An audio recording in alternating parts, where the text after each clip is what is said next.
One heartbeat away from the presidency, not a single vote cast in my name. Democracy is so overrated. They sound like plots straight out of the hit Netflix show House of Cards. 2014 has started off with one case. A Philadelphia lawmaker is facing criminal charges tonight.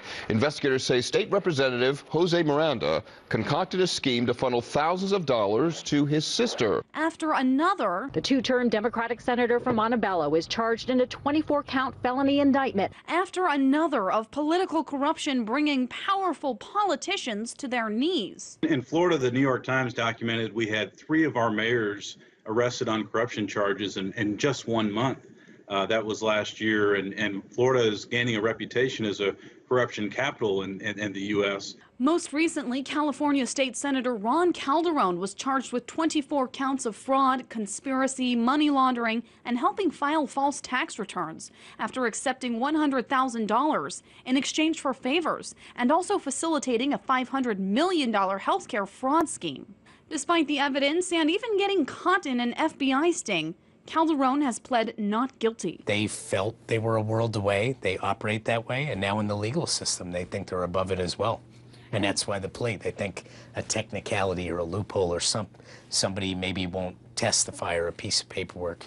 You know, they still feel above it. Also in California, State Senator Roderick Wright was found guilty of all 8 criminal counts of perjury and voter fraud last month. Prosecutors say Wright pretended to live in a rental property just so he can run for Senate in that district. State Republicans tried to expel him from office but failed to garner enough votes. He is now on a paid leave of absence until his sentencing. Meanwhile, in Ohio, State Representative Pete Beck is facing 69 charges of fraud, theft, perjury, receiving stolen goods, and engaging in a pattern of corrupt behavior. Prosecutors say he funneled money to his campaign and also a local church that authorities say operates more like a cult.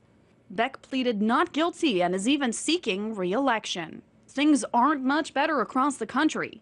A first-of-its-kind integrity investigation that analyzed transparency, accountability, and anti-corruption mechanisms gave 26 states failing grades, and not a single state received an A. With rampant corruption across the country, it's no wonder why people are becoming more wary of the politicians they put in office. Congressional approval ratings are at a dismal 13%, and trust in the government is near record lows. You have the millennial generation grown up to distrust government heavily. You have the baby boomers who are reigniting their mistrust of government to the levels that they haven't since they were protesting since the 60s. So it's across the board. It's a mentality. Some states like Florida are making progress to crack down on corruption.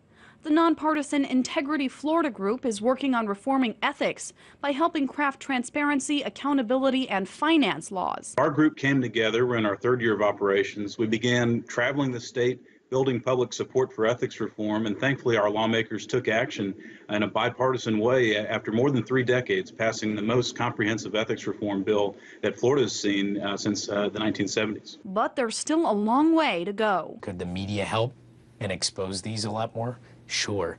Could people vote more and make a real big impact? Absolutely.